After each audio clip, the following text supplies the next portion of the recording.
Le dernier exercice, on a fait un sondage auprès des élèves du collège en leur demandant leur matière préférée. Il en résulte qu'un tiers des élèves préfèrent les mathématiques, et oui, c'est évident, hein.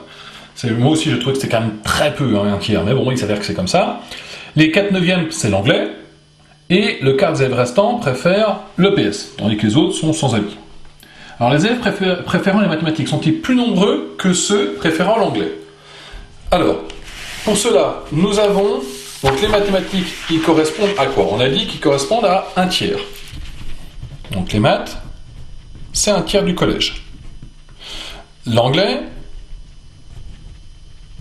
c'est 4/9. Donc la question c'est, qu'est-ce qui est plus grand? Un tiers ou 4/9? Alors pour cela, il y a plusieurs techniques. Alors soit vous faites la division, 1 divisé par 3 et 4 divisé par 9. Alors c'est pas très beau dans ce cas-là, parce qu'il y a une méthode qui va être beaucoup plus vite. C'est que 1 tiers, si je pouvais le mettre sur 9, ce serait pas mal. Bah oui, je multiplie par 3 en dessous, je multiplie par 3 au-dessus, ça fait 3/9. Les maths, c'est 3/9. Les maths, c'est l'anglais, c'est 4/9. Bon du coup, il apparaît que les mathématiques, ils représentent moins que l'anglais. Hein. En gros, j'ai coupé un gâteau en 9, il y a 3 parts, c'est des maths, et 4 parts, c'est de l'anglais. Donc l'anglais, c'est plus. En regroupant les élèves préférant l'anglais ou les maths ou l'anglais, quelle proportion représentent-ils? Donc ça, c'était la question 1. Donc autrement dit, là, ici, je vais mettre maths. Bon, vous me le verrez écrire une seule fois, hein, cette forme-là, hein, voilà. Ce qui m'intéresse, c'est les calculs, la façon d'écrire, c'est pas si grave que ça. Hein. Les maths, évidemment, c'est... Si on parle en tant que matière, évidemment, les maths, c'est plus grand que l'anglais, hein, on n'ira pas plus loin. Donc si je regroupe les maths et l'anglais, je me retrouve avec 1 tiers plus 4/9. Bon, j'ai déjà fait le truc juste avant, hein, c'est 3/9 plus 4/9. Et donc ça fait 7/9 du collège qui préfère soit les maths, soit l'anglais. Quelle est la proportion des élèves restants? Eh bien, j'ai 7/9 pour les maths et l'anglais, donc ce qui reste, c'est les 2/9 qui manquent. Quelle est la proportion de la classe représente les élèves préférant l'EPS? Alors on va relire un petit peu les phrases d'avant pour comprendre un peu ce qui se passe. Le quart des élèves restants préfèrent l'EPS. Donc autrement dit, l'EPS c'est un quart de quoi? Un quart de ce qui reste après l'anglais et les maths. Donc c'est un quart de 2/9. Donc l'EPS c'est un quart de, donc le 2 est un fois, 2/9.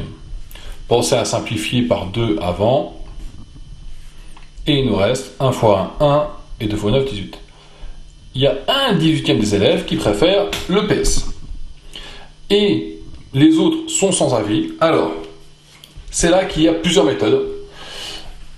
Je vais les faire de 2 méthodes différentes. D'abord, je pourrais me dire, je vais faire l'anglais plus les maths plus l'EPS, et je regarde ce qui reste.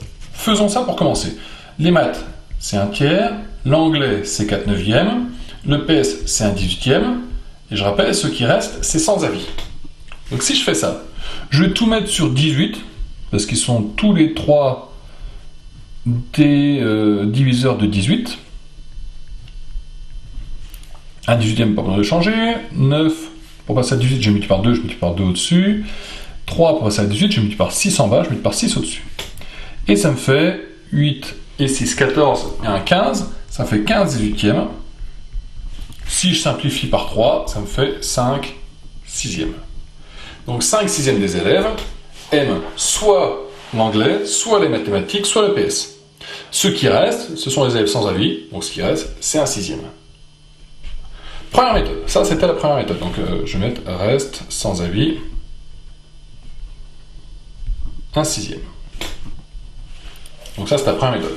Deuxième méthode, on va réfléchir un tout petit peu. Tout à l'heure on avait dit, les maths et l'anglais, à eux deux, ils font 7/9. C'est écrit ici. Ce qui reste, c'est 2/9. Ok. Parmi ces 2/9, il y a un quart qui aime l'EPS, et les autres, ils ont sans avis. Donc autrement dit, les sans avis correspondent à, si l'EPS c'est un quart de ce qui reste, les sans avis c'est les 3 quarts de ce qui reste. Donc je pourrais me dire que une fois que j'ai calculé, que j'ai enlevé l'anglais et les maths, donc ça me fait 2/9, il me reste un quart pour l'EPS et 3 quarts pour les sans avis. Autrement dit, mes sans avis c'est 3 quarts de 2/9. Si je simplifie, ben, je divise par 3, là et là, ça me fait 1, ça me fait 3. Je divise par 2, là et là, ça me fait 1, ça me fait 2. Et je me retrouve avec 1 fois 1, 1, 2 fois 3, 6. Ah ben tant mieux, on tombe sur le même résultat. Bon, ce qui est à peu près évident. Donc c'était deux méthodes différentes, mais qui donnent exactement le même résultat, évidemment. Et pour finir, sachant que les élèves sans avis sont au nombre de 93, combien y a-t-il d'élèves dans le collège? Eh bien, 1/6 des élèves correspond, ça fait 93 élèves, donc mon collège, si ça c'est 1/6, il y a 6 fois plus d'élèves que ça. Donc mon collège a 6 fois 93 élèves. Hein? Je rappelle, qu'est-ce que ça veut dire que c'est 1/6 des élèves qui sont sans avis?